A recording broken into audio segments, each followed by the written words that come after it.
SERV stock, is this the right time to buy? I am going to answer everything around that in this short 1-minute video, so watch till the end. SERV Robotics is sitting at 14.90 and just south of 15 bucks actually. So yeah, just observing this. I obviously want to take things up, although just not be like a random buy. Context, I've done 33,000 videos over the last 4 years, spent thousands of dollars on course, mentorships, and I've documented everything. But like with SERV, beforehand I was like already long on this point in this reference, but now it's the same thing. I was just waiting for this demand area, but then we retraced quite a bit lower. And actually, if I see a second break above this point, I'm willing to take things up.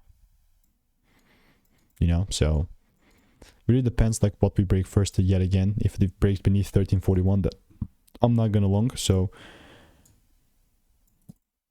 that's how my opinion looks like on SERV. It's not financial advice, and if you want to make more money trading in a simple and new way, click the first link in the description. It's a free newsletter.